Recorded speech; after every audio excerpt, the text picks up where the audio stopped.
Oi, gente. Hoje nós estamos aqui para conversar sobre doenças cardiovasculares na mulher e a menopausa. Sabemos o quanto essas duas entidades caminham juntas e eu tenho o prazer de falar com meu amigo, ginecologista e obstetra e muita experiência em terapia de reposição hormonal. Então, Márcio, é um prazer recebê-lo aqui comigo. Oi, Cris, prazer é meu. A gente é amigo já de longa data, né? A gente já discute isso, acho que no dia a dia, então acho que vai ser interessante outras pessoas escutarem que a gente conversa, né? E acrescentar mais experiência para elas, com certeza vai ser legal. Exatamente. Então, assim, a gente sabe que o cardiologista e o ginecologista, nesse momento da vida da mulher, eles têm que ser parceiros. E para tirar todas as dúvidas, explicar tudo para a mulher. Sabemos que com a queda hormonal, o estrogênio é um hormônio sistêmico que age em todas as partes do corpo. Então, as queixas da mulher, elas são muito variadas, né? Desde questões de insônia, alteração do sono, facilidade de ganhar peso quando entra na menopausa, alterações de humor e também a questão do colesterol que Uhum. aumenta. Os fogachos, sabemos que aumenta a questão de variação pressórica, frequência cardíaca. Então, realmente, é muita coisa junta. E a mulher precisa ser esclarecida. O que eu vejo na prática clínica com as minhas pacientes é que muitas falam que o ginecologista tem medo de prescrever. O ginecologista às vezes não explica assim o que é a reposição hormonal. E às vezes, quando eu explico, eu falo, não, doutora, mas é só isso? Eu falei, é, só isso. Só que a gente tem que acompanhar, mas não tem um mistério.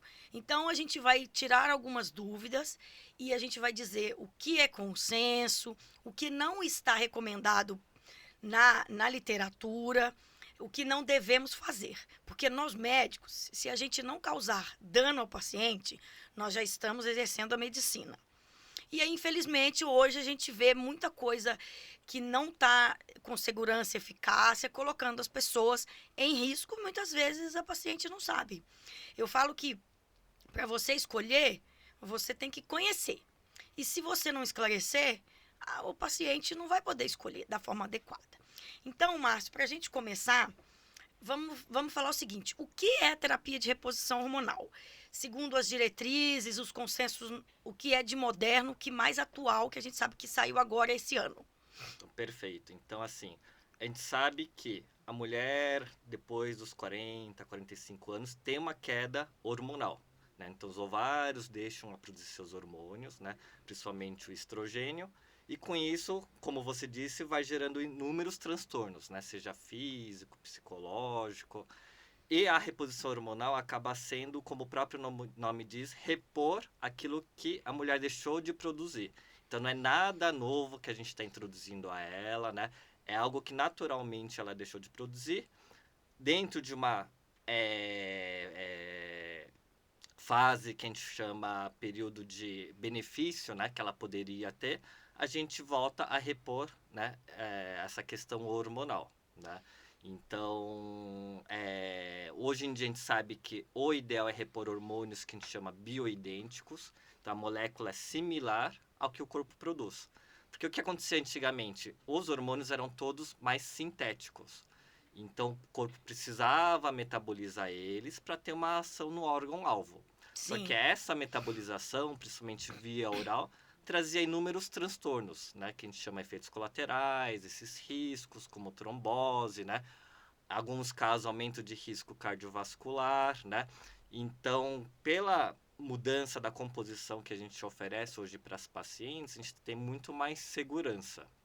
Então, basicamente, a gente vai repor o estrogênio, aí Isso. depende da via, vão ter as escolhas, e a progesterona para aquela mulher que tem útero, não é Perfeito. isso? É isso Se a mesmo. mulher tirou o útero por alguma razão, ela não necessita da progesterona. É isso mesmo. Porque se ela tiver útero e usar só o estrogênio, aumenta o risco de câncer de endométrio, Perfeito. né? É isso mesmo, Cris. E em algumas situações, Uhum. a mulher pode usar a testosterona gel, não é Perfeito. isso? É isso. Para caso de libido, algumas questões assim.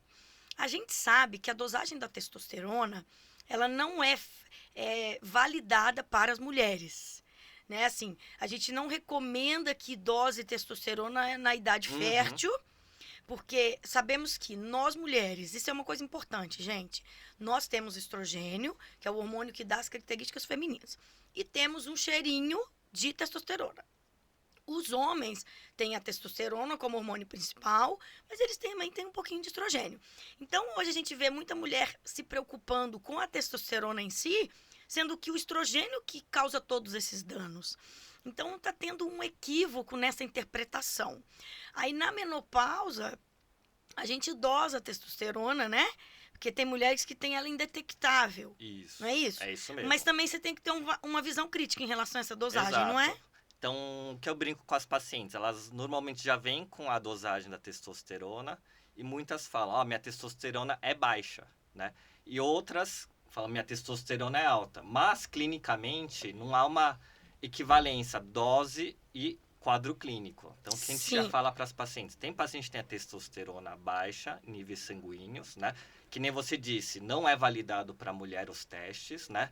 Só que clinicamente ela não tem uma sintomatologia, né? E qual seria essa sintomatologia no caso? Então pode ser uma queda de libido, né? Uma diminuição, vamos dizer, de performance, né? De energia, né? Tem paciente que tem uma testosterona alta e tem toda essa sintomatologia. Outras pacientes têm uma testosterona a nível sérico baixo, só que não tem nenhuma clínica. Então essa que tem níveis baixos não tem necessidade de fazer essa reposição. Porque assim, também a gente sempre. Eu sempre falo com as pacientes, a gente precisa olhar o macro. Exato. Quando a gente olha um ponto isolado, Uhum. a gente vai achar que a nossa vida está um inferno porque um exame X está com problema ou Y. Exato. Então, assim, é o conjunto da obra sempre. Nós clínicos, nós médicos, a gente não pode olhar uma coisa isolada. Até porque quando o paciente tem um monte de sintomas, às vezes ele tem uma síndrome, porque ele não vai ter várias doenças ao mesmo tempo. Então, assim, mas a gente tem que gastar tempo, escutar a paciente, explicar. Na verdade, não é gastar tempo, é investir no tempo. É isso mesmo. Porque quando a paciente sai feliz, entendendo o processo, ela perde o medo. E assim, eu sempre falo para as pacientes, eu falo, olha, não tem como hoje o ginecologista dizer que tem medo. Porque assim, as evidências estão aí, a ciência está aí. Então, quando a gente sabe o que está fazendo, a gente não tem medo. A gente sabe que tem prós e contras. Você vai administrar risco e vai dizer, olha, até determinado idade a gente vai usar, depois aumenta mais o risco, porque sabemos que o envelhecer aumenta risco para todo mundo, mulheres e homens, tanto doenças cardíacas como cânceres. Então, assim, eu sempre falo isso para paciente, porque tem muito profissional que não atualizou nessa área, porque isso vem mudando muito. Eu acho que é importante pontuar para as pacientes o porquê que tem esse medo, porque lá atrás teve um estudo meio Isso. complicado que... Então, vamos explicar um pouquinho disso, que eu acho que é interessante. É interessante porque acho que eu vivenciei isso na minha formação médica, né? Eu me formei em 2002, né? Então foi o auge desse trabalho, que chama WHI, né? Women's Health Initiative, que ofereceu uma terapia hormonal para milhares de mulheres, só que esse trabalho tinha muitos vieses, alguns erros conceituais. Então foi oferecido uma terapia hormonal por uma gama de mulheres de 50 até perto de 80 anos de idade. Muitas ficaram muito tempo sem uso de hormônio, outros tinham riscos cardiovasculares altos. E que o trabalho acabou concluindo? Aumenta risco de câncer de mama, aumenta risco de infarto, derrame. Então, basicamente, a terapia hormonal traz mais prejuízo do que benefício, né? Então, eu acabei formando sem ter essa visão dos benefícios de uma terapia hormonal. Então, a gente criou aquele conceito que a terapia hormonal talvez seja mais maléfica do que benéfica, né? Graças a Deus, outros trabalhos foram surgindo, teve uma modernização, né, das medicações para uma transição sintética, para uma formulação mais bioidêntica, né? Evitar o uso oral, né? Dar preferência via transdérmica. Novos trabalhos surgiram e realmente mostrou que quando é oferecido dentro de uma janela de oportunidade, né? Então uma menopausa precoce ou durante a transição menopausal, avaliar risco cardiovascular, avaliar risco de câncer de mama previamente, essa paciente com certeza vai ter um benefício, né? E tem um trabalho interessante que mostra até que tem uma redução da mortalidade geral das mulheres que fazem terapia hormonal, principalmente porque diminui eventos cardiovasculares, né? Então a gente fala que além dos benefícios ginecológicos da terapia hormonal, ela também gera benefícios extraginecológicos, né? Isso é muito legal. Muito legal. Porque é importante, do ponto de vista cardiovascular, a gente não vai orientar a reposição hormonal para proteger o coração. Perfeito. Na verdade, não existe essa indicação, mas indiretamente o coração é beneficiado, né? A questão muscular, a questão óssea, tudo tem um benefício com a reposição hormonal. Então, assim, uma coisa importante a mulher começa a ter as alterações, ela já pode começar a reposição. Porque se você fica muito tempo sem hormônio e depois você põe hormônio no seu corpo, isso pode ser um risco. Então, a gente sabe que a tendência hoje é começar nesse período de climatério, que é esse período que vai, uma hora vai estar ovulando, outra hora não vai, e enfim, essa onda, né, que sobe e desce aí, e até 10 anos de menopausa. E por que depois é perigoso? Justamente pelo que você falou, né? Vai aumentar o risco porque você ficou 10 anos sem hormônio, aí você vai lá e põe hormônio no seu corpo, e aí essa adaptação pode ser maléfica, pensando também que você envelhece e aumenta os seus riscos de várias doenças, câncer, uma das causas de câncer é o envelhecimento celular, né? Então, assim,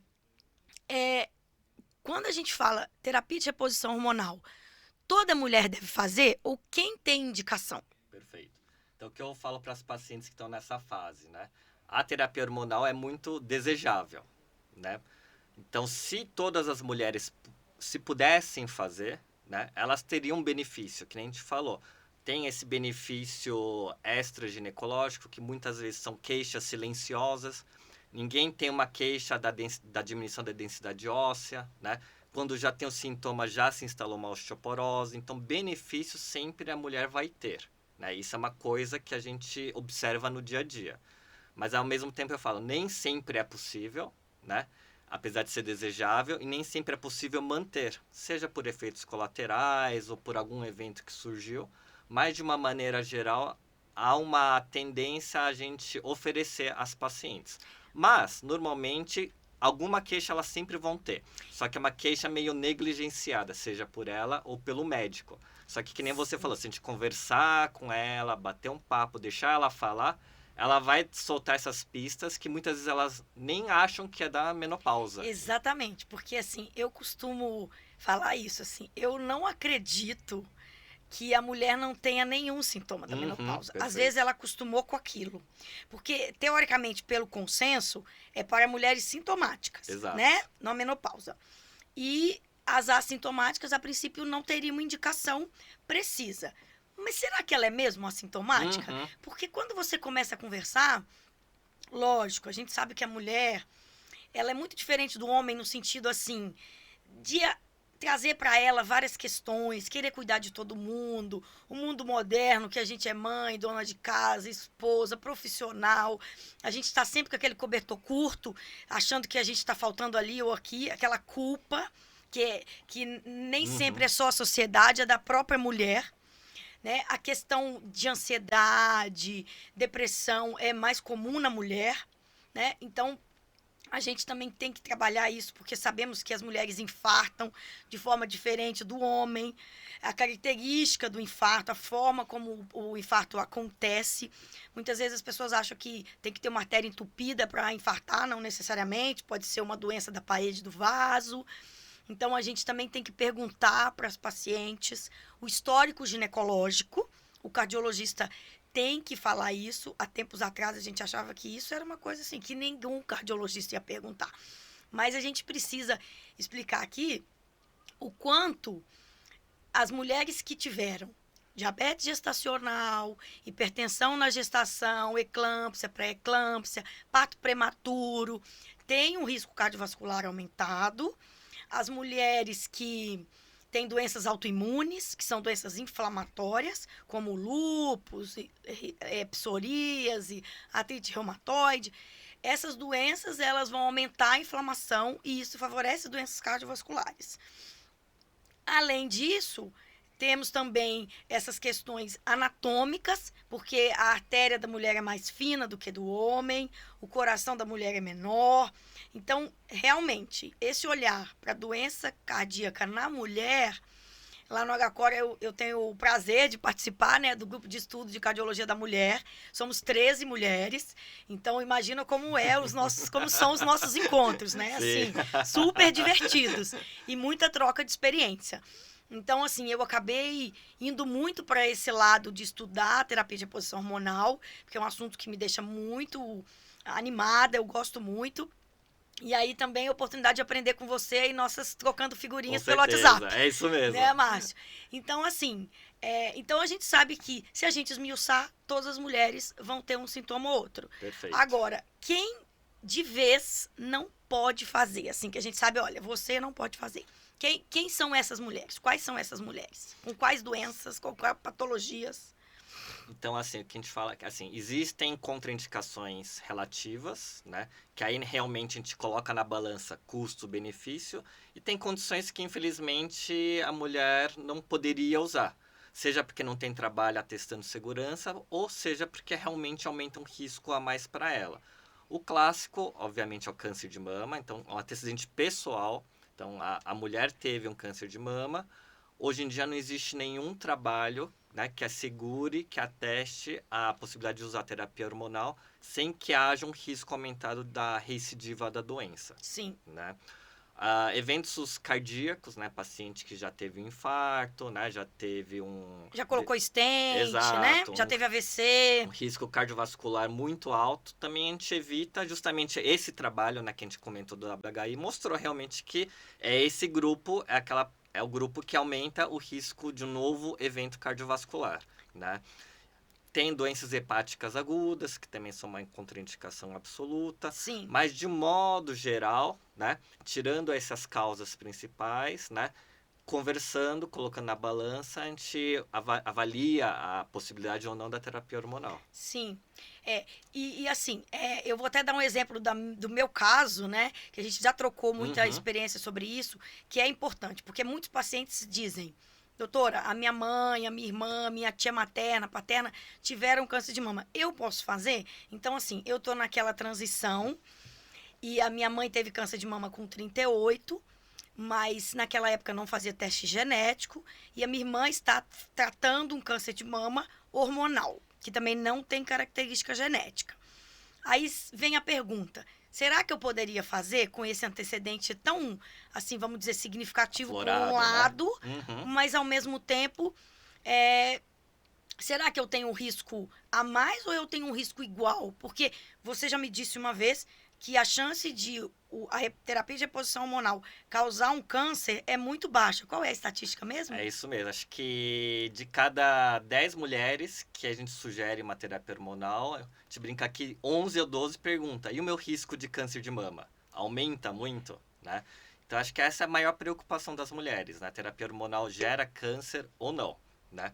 A gente sabe que depende da forma como é feito a terapia hormonal, depende o hormônio que é utilizado, se há ou não associação ou não de progestagênio ou progesterona junto, mas de um modo geral, se pegar todos um pool, né, de pacientes que fizeram a terapia hormonal, esse risco existe muito baixo, né? Gira em torno de 0,4, 0,8 casos por 1.000 mulheres ao ano. É muito baixo, né? E eu uso como comparativo a própria obesidade. Né? Então, a mulher obesa que não faz terapia hormonal, o câncer de mama gerado pela obesidade é maior. É 4 casos por 1.000 mulheres ao ano. Né? Então, aquela mulher que está obesa sem terapia hormonal, ela está com mais risco. Mais risco do que aquela paciente que tem um estilo de vida adequado, está fazendo terapia hormonal. E os trabalhos também mostram que não aumenta risco de mortalidade, muito por conta desse aumento. Né? Na verdade, Sim. porque até a mulher que faz terapia hormonal é aquela mulher que se preocupa de fazer os exames. Está sempre lá no ginecologista fazendo os exames. Não é um câncer muito mais agressivo, né? Então, o que a gente fala? Faz terapia hormonal, você tem que... A gente brinca, a gente assina um contrato. Você vai voltar fazer avaliações frequentes, tem que fazer seus exames de rotina, não dá para falhar nisso, porque é Sim, nessas falhas que aumentam o risco. Questões de antecedente familiar, acho que é o que traz mais medo hoje em dia, sim. né? Existem formas de calcular o risco pessoal baseado no risco familiar, né? Então, tive alguns casos na família. Será que eu tenho esse risco aumentado, pessoal, com ou sem terapia hormonal, né? Porque independente da terapia hormonal, Sim, ela você pode ter um pode risco ter. maior, Sim, né? Então, existem instrumentos para isso, né? Tem questionários que o médico preenche e vai categorizar ela como baixo risco, médio risco, alto risco de câncer de mama, né? E que o que os trabalhos mostram, pacientes categorizados como alto risco, infelizmente, a deve terapia evitar. hormonal deve ser evitada. Baixo risco, tranquilo, né? Médio risco, talvez por um Um período período curto. menor, com uma dosagem menor possível, sempre com uma vigilância. Mas Sim. tem como ginecologista fazer todo esse cálculo, né? Conversar com a paciente, riscos e benefícios, mas não necessariamente o fato de ter tido uma mãe com câncer de mama, uma tia, vai impossibilitar ela de usar. Inclusive, hoje a gente tem os testes genéticos. Exato. E assim, se você faz um teste genético e você não detecta nenhum gene conhecido, Sim, né? Porque às vezes pode ter genes que ainda vão aparecer. exato, Teoricamente, você tem um risco igual à população geral, exato. É né? isso mesmo. Então, assim, tem essa questão também que você pode lançar mão desses testes, que antigamente era muito caro, hoje está ficando mais acessível, né, Márcio? Isso, é isso Então mesmo. dá pra gente fazer. Do lado cardiológico, a gente também faz estratificação de risco, Uhum. né, das pacientes. Quando a gente usa um score, sempre os scores contam a idade, então eu sempre falo que envelhecer aumenta risco. Se a paciente é hipertensa, se ela toma remédio para pressão, para o colesterol, se o bom colesterol é alto ou é baixo, se é fumante. Então a gente também estratifica. E isso a gente usa na prática clínica para definir meta de colesterol. Porque eu sempre falo com os pacientes, não existe uma receita de bolo, todo mundo tem que ter o colesterol XYZ. Não é assim. Então, por isso que eu falo da importância do ginecologista e o cardiologista conversarem. Mesmo que seja pelo WhatsApp, ou se você recebe uma paciente que você vê que está meio negligenciada, tanto do lado cardiológico ou do lado ginecológico, você tentar fazer uma abordagem, falar, olha, será que não era bom a gente conversar, passa o contato da sua médica, enfim. Porque consultório, eu falo, é gostoso para quem curte fazer isso, cuidar de pessoas, mas dá muito trabalho, É né? verdade. E para você fazer direito, Sim, você tem que dar atenção, você vai usar o seu tempo para cuidar de pessoas e assim, cuidando da forma como você cuidaria do seu familiar, né? perfeito. Então, assim, essa questão do risco, eu sempre também falo, olha, não existe segurança na vida 100%.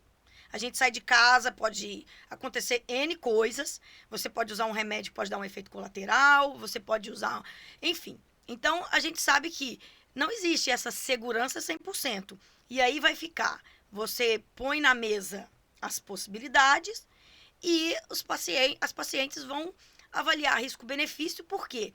O que eu escuto das pacientes? Doutora, nossa, melhorou muito meu sono, nossa, melhorou muito isso, melhorou muito aquilo, nossa, eu estava terrível a minha vida, minha qualidade de vida estava péssima.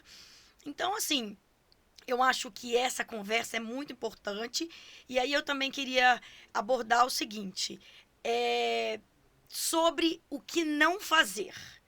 Porque sabemos hoje que está uma febre de implante hormonal e uma febre de uso isolado de testosterona.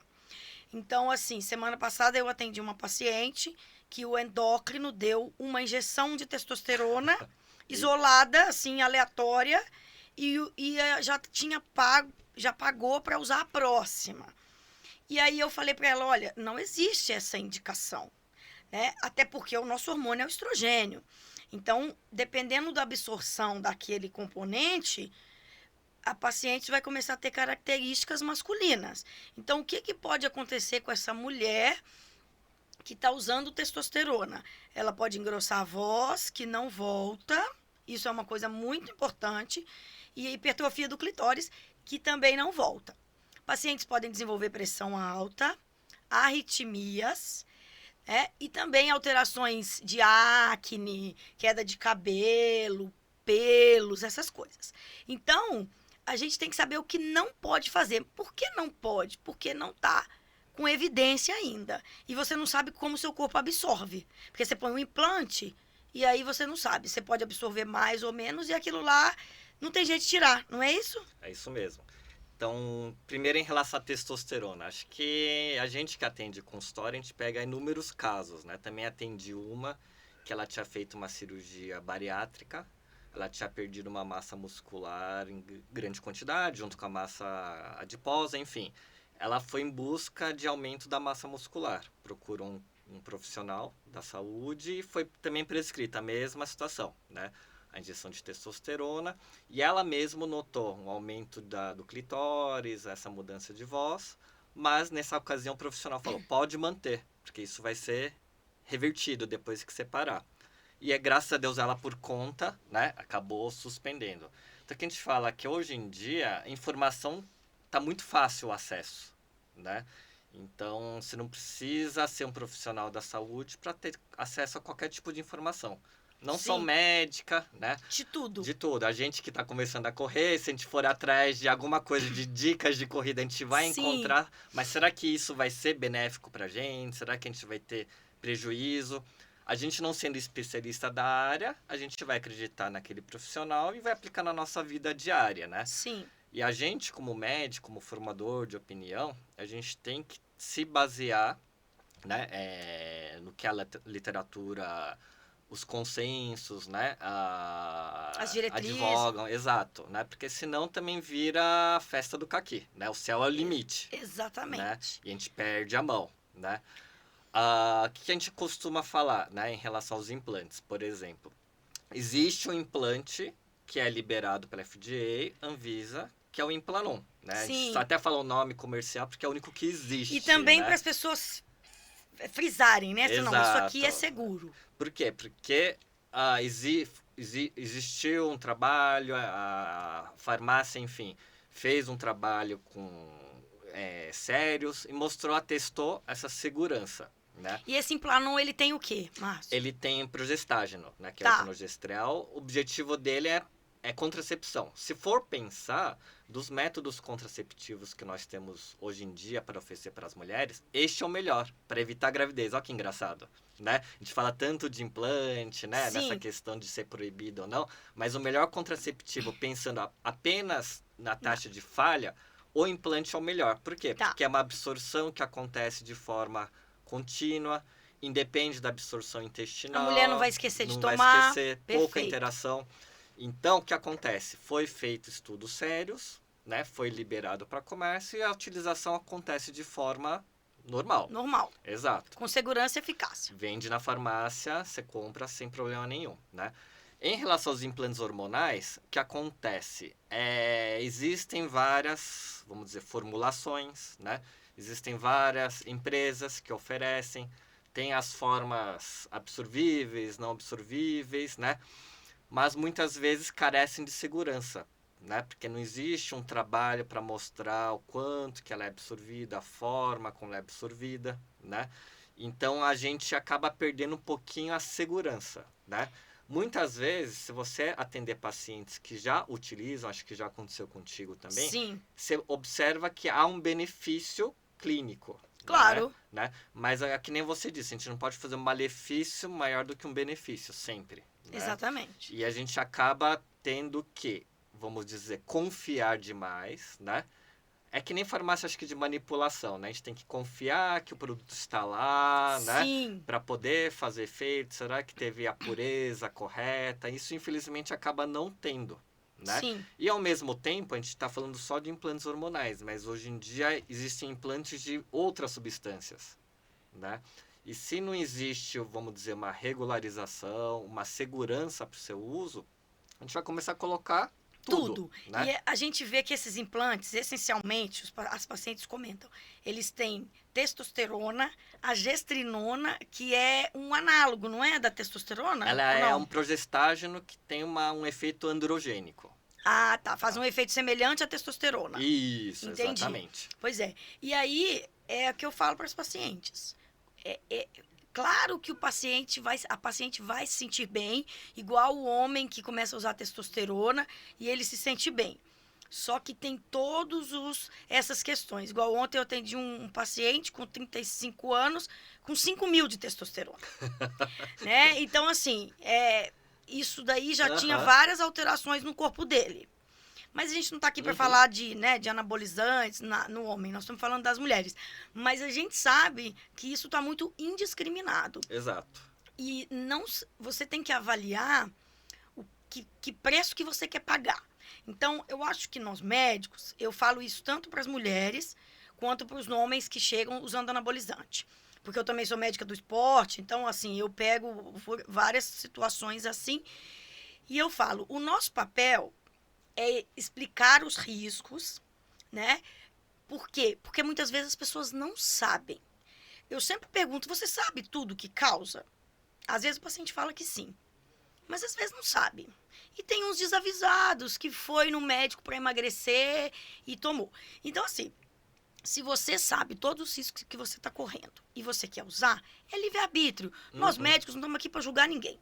Nós estamos aqui para cuidar de pessoas, orientar as pessoas na melhor forma de cuidar da sua saúde.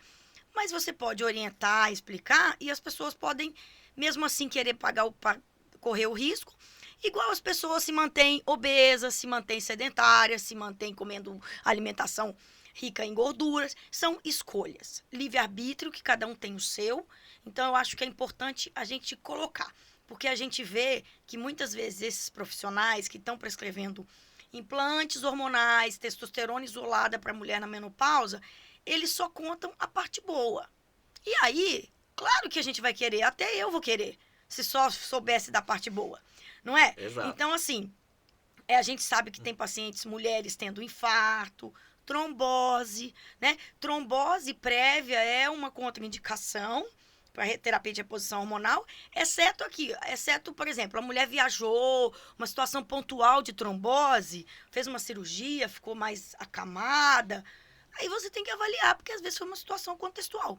Mas a gente sabe que trombose, que seria em qualquer região do corpo, e um AVC, infarto, as mulheres estão tendo por causa desses implantes. E muitas vezes elas não estão sabendo. Né? E essa testosterona isolada, ela vai acabar atrapalhando, porque não vai ter o estrogênio. Como é que fica isso? Perfeito. Nessas mulheres recebendo só testosterona na menopausa. É o que a gente fala, a mulher precisa de estrogênio, basicamente. Né? Assim, claro que ela vai produzir testosterona, porque na verdade na mulher a testosterona é produzida no ovário, na adrenal, né? Sim. E tem a conversão também, né? Então, periférica. Então, mesmo que ela esteja na menopausa, ela tem uma produção, né? Ela não Sim. zera que no estrogênio, né? E é o que a gente falou, às vezes a paciente, pelo estilo de vida dela, por outras questões, né? Que a gente ainda não abordou, estilo de Sim. vida, não vai ter essa necessidade, vamos dizer, de fazer essa Porque reposição. ela já tem, né? Exato. E, por exemplo, se a pessoa tem uma obesidade, também a testosterona fica prejudicada. Fica, exato. A gente vê isso nos homens e nas mulheres. Exato. Às vezes está indetectável, mas é porque está lá diluída na gordura, né? É isso Ela mesmo. está escondida. Então, assim, por isso que a gente tem que explicar tudo.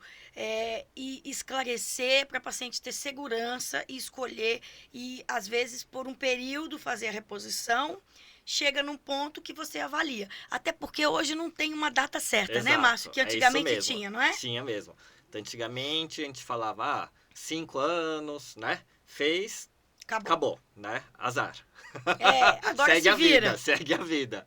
Hoje em dia tem pacientes com 70, 75 anos ainda fazendo a reposição hormonal. Claro, uma dosagem menor, porque a gente tem que readequar as doses. Acho que isso que é o interessante, né? Mulher que está na transição menopausal, muitas vezes ela produz um pouquinho de estrogênio, então talvez ela não necessite tanta quantidade. Entrou numa menopausa estabelecida, precisamos às vezes aumentar a dose.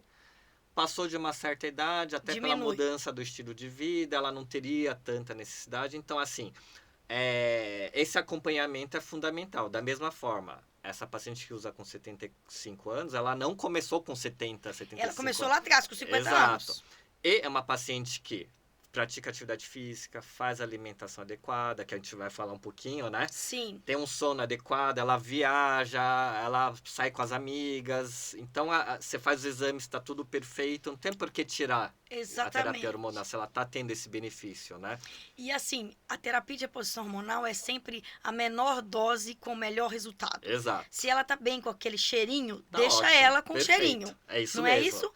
Então a gente também tem que pensar nisso, porque não precisa ter em excesso, porque às vezes uma diferença pequena, né? Você falou que a gente deve sempre preferir o gel de estrogênio, né? Via Existe o via oral transdérmica. também, né? Isso, e tem um adesivo. Tem um Tem que adesivo. falar que a via transdérmica seria a ideal. Né? Até porque tem mulher que não gosta de ficar passando gel. E Isso. o adesivo, você põe todo dia? É a cada 3 dias. Então, 2 vezes por semana. Duas você vezes faz por a semana, troca. é bem prático, Exato. né?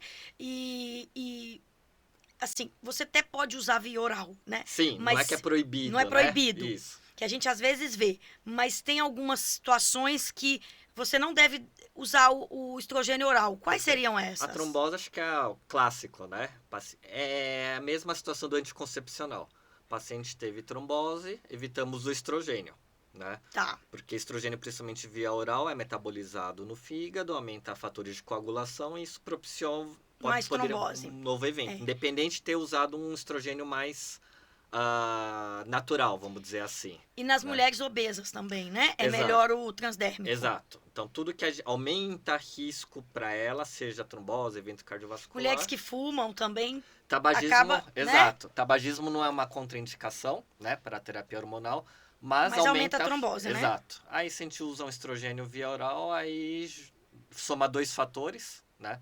Então a gente acaba, na verdade, a gente até falar para o paciente, não será o momento de parar de fumar, Vamos né? aproveitar, né? Exato. Então, É isso assim, mesmo. oportunidades que a gente fala. Sim. Né? Às vezes a paciente vem no ginecologista fazer só rotina, né? Aquela rotina clássica, colher Papa Nicolau, você examina, pede um transvaginal, uma mamografia, exame normal, volta no que vem. Né? É uma consulta que dá para fazer em 5, 10 minutos, uma rotina ginecológica. Sim, né? mas temos que ir além, né? Exato, é isso. Acho que é aí que tá, vamos dizer, a graça, né? Sim. De atender, né? Exatamente. Né? Cuidar de pessoas e não de doença. Exato. Né? Então, e essa questão de prevenção, né?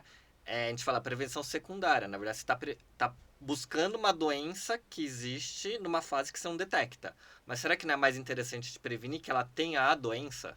Claro, Né? exatamente. Aí está o papel de nós médicos, né? Para ir além daquela consulta clássica, básica, né? O feijão né? com arroz. Exato. Por isso que, para as pessoas serem diferentes, elas têm que fazer coisas diferentes. É isso mesmo. Você não vai conseguir ser diferente fazendo o que todo mundo faz. E falando da progesterona, pode ser via oral ou via vaginal, não é isso? Isso. A progesterona, infelizmente, ela não é absorvida pela via de gel, tá? Sim. O adesivo existe a absorção, tá? Mas é um progestagem, ele já é sintético. Tá? A progesterona micronizada, a didogesterona, que são moléculas similares ao produzido naturalmente, ela não é bem absorvida pela via transdérmica, então ela não confere proteção ao útero. Tá? Então, nesse sentido, é preferível usar a via oral, tá? Ou a via vaginal. O que a gente fala é que quando é utilizado por via oral, ela ajuda até no sono, tá? Sim. Porque ela tem gera ação um efeito cerebral. sedativa, exato. Que é uma queixa muito comum na mulher na menopausa, né? Que é essa questão de insônia, um sono mais superficial. Então, ela talvez tenha até esse benefício da progesterona. Via oral por causa disso. Isso. E isso não aumenta risco de trombose, evento cardiovascular. Tanto é que a pílula só de progestágeno, né, é possível de ser utilizada em mulheres que tiveram trombose. Sim, né? porque não aumenta o risco. Exato. Então, às vezes uma paciente fica com medo. Por que o estrogênio é gel, né? E a progesterona é oral. Comprimido, Exato. Então, a gente tem que explicar tudo isso. Senão ela vai achar, falar, mas não faz sentido o que você está falando. Sim. Né? Falou que tem que usar gel, e o comprimidinho é por boca. Né? Exatamente. E aí você tem que explicar. Exato. Né? Porque aí a paciente fica tranquila. Agora, tem uma história de você... As mulheres que tiveram câncer de mama, por exemplo, parece que ela pode usar um estrogênio vaginal com segurança. Eu já li alguma coisa sobre isso. Vamos esclarecer aí para as pacientes. Então, o que a gente fala... na menopausa, além dessa sintomatologia sistêmica, tem uma sintomatologia vaginal. né? Que Sim. isso vai afetar, infelizmente, 100% das mulheres. Que a gente tem até um nome, essa síndrome, que se chama Síndrome Geniturinária da Menopausa. Sim. Gera ressecamento vaginal, afinamento da vagina, dor na relação sexual, aumento de infecções, seja urinária, corrimento. E isso vai acontecer ao longo da vida da mulher. Tá. E esses sintomas, inclusive, podem existir mesmo em mulheres que fazem a reposição hormonal sistêmica. Tá. Interessante isso aí. Então, muitas vezes a gente precisa associar um tratamento local. Entendi. Tá? Seja outro hormônio local, né? Seja, hoje em dia temos o laser íntimo, laser vaginal, que também ajuda nesse sentido. Mas, basicamente, a gente fala que é uma outra entidade, né? A gente tem que tratar a vagina. E o legal de, assim, tratar a vagina é que você pode iniciar o tratamento depois de 60, 70 anos. Que é local. É local, sem risco nenhum. Entendi. Existem várias formulações de estrogênio, né? Algumas são mais similares ao estrogênio sistêmico, né? Outras são moléculas que elas não são absorvidas sistemicamente. Essas, se a gente conversar com um oncologista, com um mastologista, né? Dependendo do estadio clínico da paciente, Pode ser usado. Pode ser utilizado e traz inúmeros benefícios para a mulher. Então, às vezes, ela está com seus 70 anos, descobriu um câncer de mama, né? Tem vida sexual ativa ainda, só que está prejudicando, inclusive, essa questão, né, com parceiro. Então, é possível, conversando com um oncologista, mastologista, fazer essa reposição local. Entendi. Então, isso é muito interessante. E uma coisa que eu queria falar também é sobre as opções naturais. Tá. Porque a gente sabe que tem pacientes que, mesmo sendo esclarecidas, vão preferir não usar, e aquelas que não vão poder. E aí, o que a gente pode fazer por esse grupo de mulheres? A gente fica com dó delas, porque a né? gente tem que ser solidário. Sim, né? exato. E eu brinco com as pacientes, olha, vai no Márcio, porque ele é solidário com as mulheres. Viu, gente? Então, o que a gente sempre fala para pacientes, alguma coisa a gente pode oferecer. Sim. Né? Se vai ter o mesmo benefício que a terapia hormonal, já é uma outra questão. Sim. Né? Talvez ela precise se esforçar mais para melhorar a questão de estilo de vida do que aquela que faz a terapia hormonal. Sim, né? que vai ser mais fácil o caminho. Exato. Sim. De qualquer forma, né, a gente vai muito conforme a sintomatologia dela. Tá? Se é uma sintomatologia basicamente genital, que nem a gente falou, faz o coisas tratamento locais. local. Tá? Se é um fogacho, a gente tem alternativas de tratamento. Temos alguns antidepressivos que melhoram o fogacho. Sim. Né? Tem alguns antagonistas de receptores que geram o fogacho no cérebro, que está surgindo agora. Isso é bom, hein? Então, dá menos efeitos colaterais que antidepressivo, né? Sim. Então, é uma opção também. Os fitoterápicos, aí existem vários no mercado, várias plantas, né?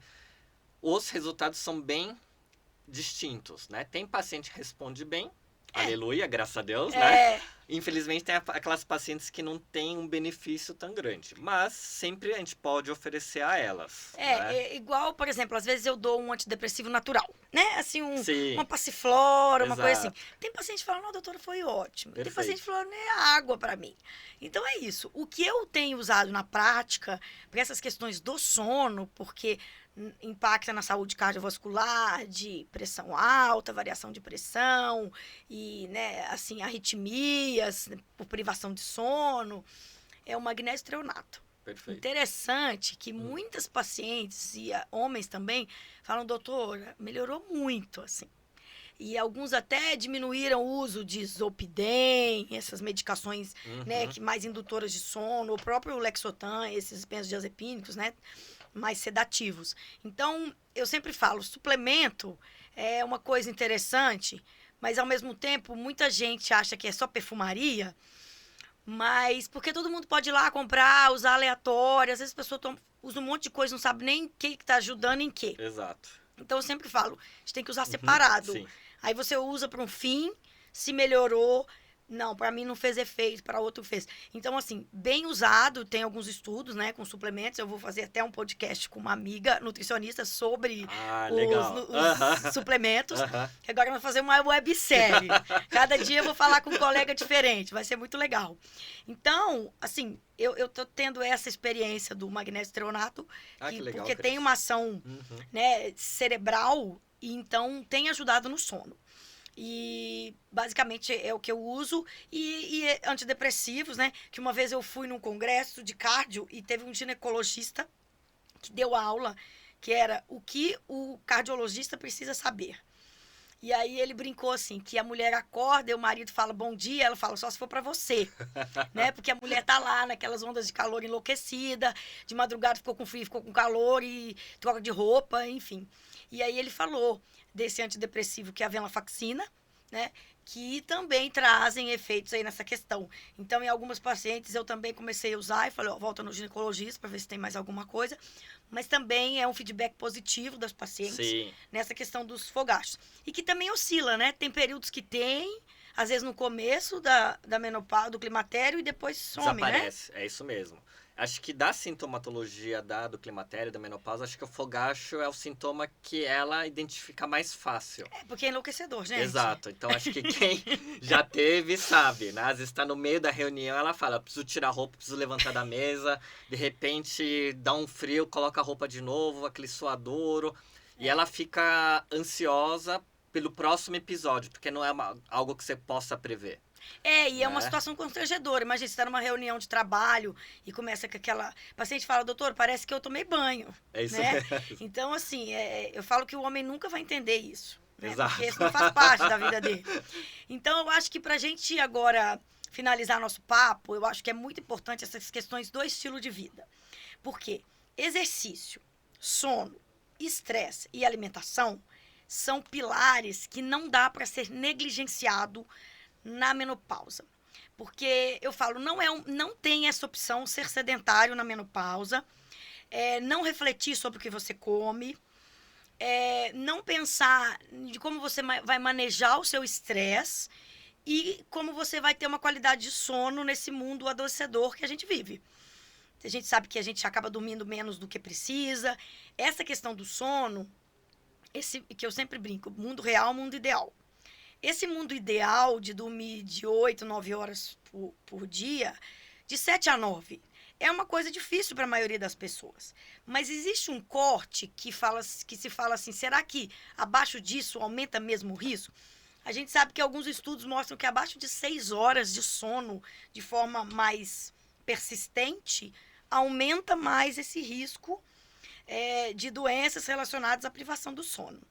Então, a gente tem que buscar isso daí. Então, esses 4 pilares, a gente não tem como negligenciar. Né? Então, como é que você aborda isso lá no consultório? Eu ia até te fazer essa mesma pergunta, depois eu vou te fazer.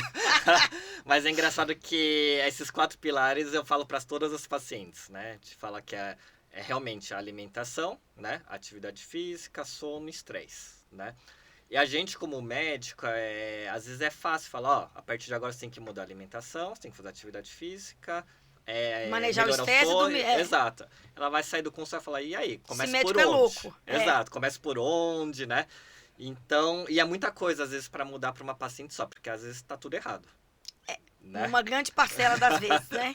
Então, aqui a gente fala, às vezes, tentar mudar tudo isso vai gerar mais estresse. Mais estresse. Né? Então, talvez, assim, o que eu faço? A gente meio que pontua o que tá pior. E vamos aos pouquinhos, né? Exato. Porque a gente não vai conseguir a perfeição nunca.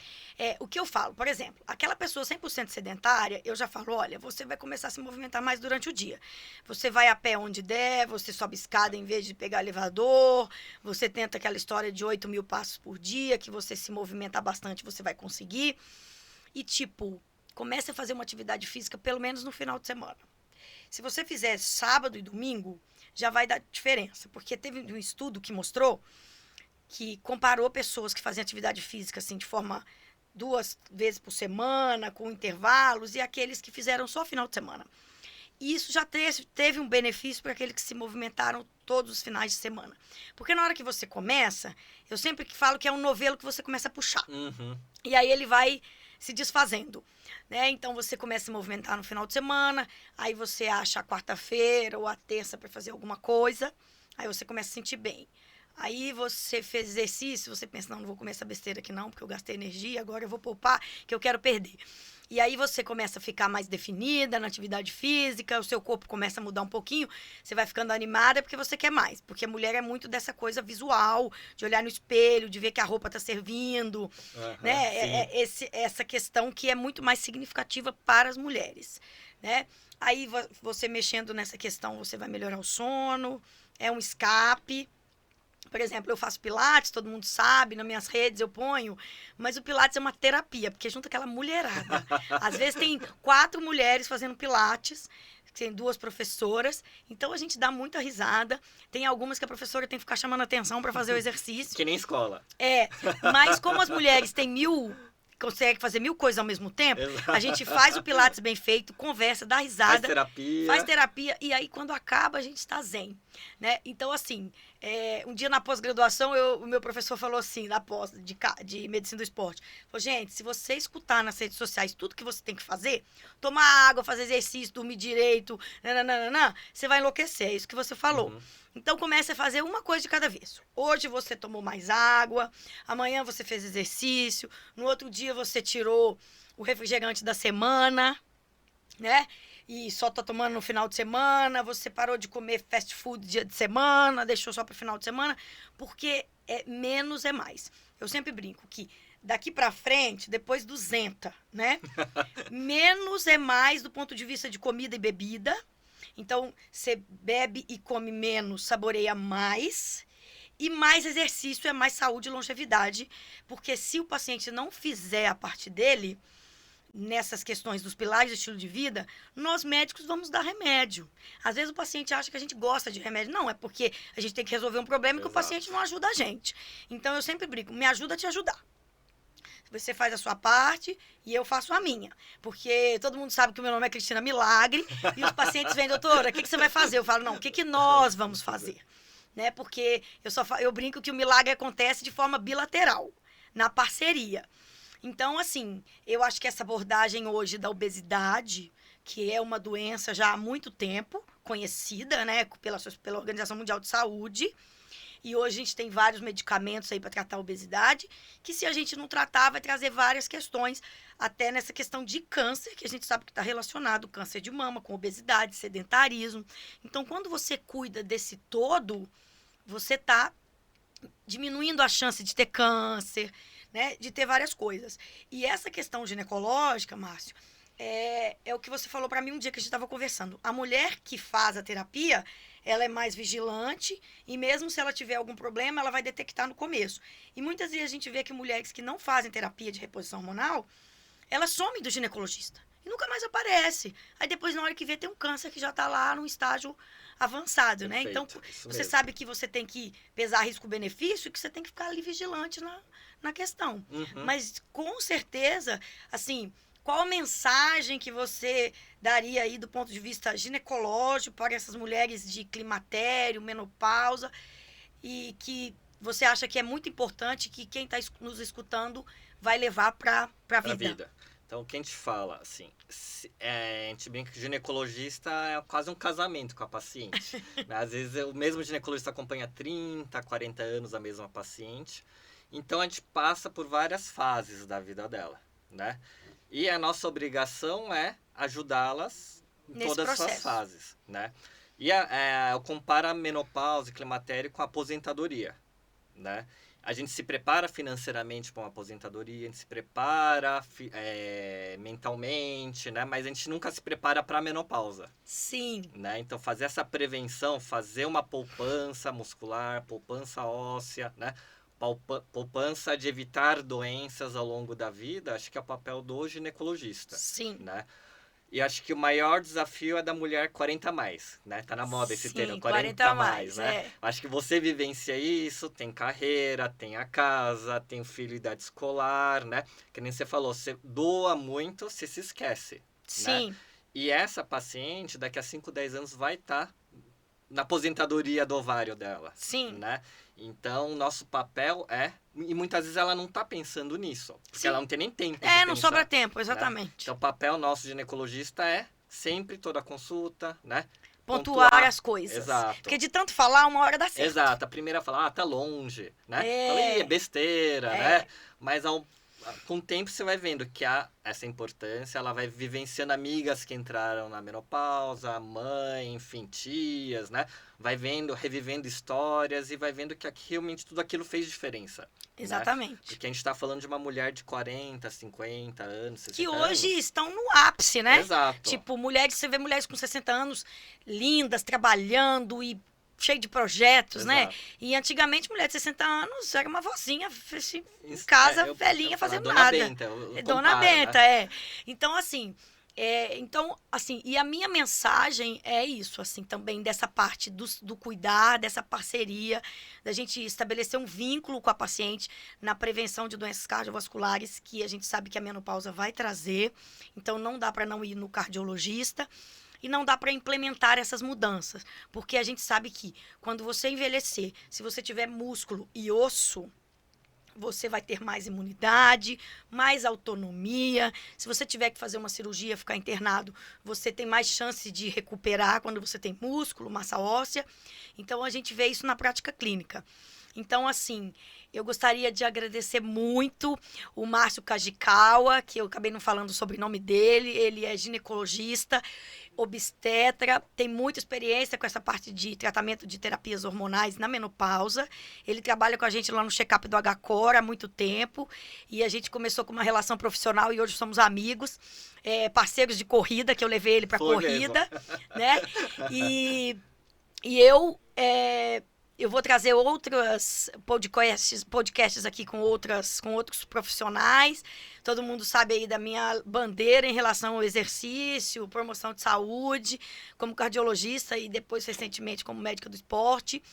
Então, para quem não me conhece e vai assistir o podcast, né? Eu sou Cristina Milagre, trabalho também no check-up do HCOR há 12 anos e faço a parte de cardioclínica lá no check-up. E fiz uma pós-graduação há uns 2 anos e tenho trabalhado aí nessa parte de medicina do esporte, mas para amadores, né? Para pessoas que vêm buscando atividade física como promoção de saúde e para aqueles amadores atletas, né? E cada dia mais eu me envolvo nessa questão ginecológica, de terapia de reposição hormonal, até porque a gente usa isso pra gente, né? E a família, amigas, né? Todo mundo conversa sobre isso. Então, a gente precisa atualizar e eu sempre falo que conhecimento não ocupa espaço. Com certeza, Cris. Então, é sempre gostoso a gente ter essa parceria e conhecer os assuntos. E aí, quando vira uma coisa complicada, a gente tem que mandar para quem entende, né? Porque essa parceria de trabalho é muito gostosa. É isso mesmo. Acho que só agradecer, né? Acho que é um presente, né, que o HCOR nos deu. Sim. Né? Acho que conhecer, né, profissionais assim de qualidade, pessoas humanas, né? Porque muitos são tecnicamente bons, né, mas talvez não tenha tanta empatia, sim, né, nessa situação. E saber que você se interessa pela saúde da mulher, né? Claro, atletas, homens, mas focado também na mulher, porque muitas vezes ela é negligenciada nesse sentido, né? Então, é uma parceria gostosa, né? Acho que já passa do profissional, né? Já vai na amizade, né? Acho que as pessoas deviam participar do nosso grupo de WhatsApp, de corrida também, exatamente, né? Foi bom você ter falado. eu vou lembrar aqui. Eu comecei a correr em 2022, e aí depois eu falei, nossa, vou convidar meus pacientes, e aí gerou um grupo de WhatsApp, a gente manda os e-mails convidando para as corridas, e lá no e-mail tem o link da corrida para facilitar a inscrição, porque você clica lá e já abre. Porque se a pessoa for procurar, ela acaba não procurando. E tem o link para entrar no grupo de WhatsApp, para a gente participar falar de exercício físico, combinar as corridas, encontrar, tirar foto nas provas. Agora, domingo, tem a corrida contra o câncer de mama no Ibirapuera. Foi nossa primeira, né? Foi nossa primeira há 2 anos, exatamente. Sofrido, mas foi. Sofrido, mas foi. E aí mas tem as caminhadas, que não pode correr, quem não sabe, né? Exatamente. Então, eu já falei algumas vezes no Instagram, quem quiser pode falar comigo pelo Instagram, eu acrescento no grupo. Já estamos com 208 pessoas no grupo do WhatsApp. Faixas etárias diversas, condições clínicas diversas, né? E muitas pessoas que saíram do sedentarismo. Exato, que são depois exemplos, desse projeto. Né? Graças ao incentivo da Cris, né? E é bonito, né, de ver, porque não é só uma questão física. Muitos melhoraram psicologicamente, Exatamente. mentalmente. Esse empoderamento, eu consigo, eu posso. Exato. Pacientes cardiopatas que começaram a correr e vão se desafiando, né? E vão vendo que consegue, e isso gera um empoderamento, eu consigo. Teve um paciente que terminou a corrida chorando de emoção, né? Então é isso, gente. Bom, foi muito bom. A gente poderia ficar aqui o dia todo, mas Com realmente certeza. a gente tem que finalizar. Mais uma vez, Márcio, muito obrigada. Obrigado, Foi um Cris. prazer. Prazer meu. E eu acho que esclareceu bastante coisa de uma forma bem fácil para quem está nos ouvindo. E quem precisar, estamos nas redes Então, sociais. exatamente. Quer falar suas redes? Dr. Márcio MK no Instagram. Acho que é o lugar mais fácil de encontrar hoje em dia, né? E o meu é Doutora Cristina Milagre. DRA Cristina Milagre. Perfeito. Então é isso, gente. Até o próximo episódio. Isso aí. Obrigado, Cris.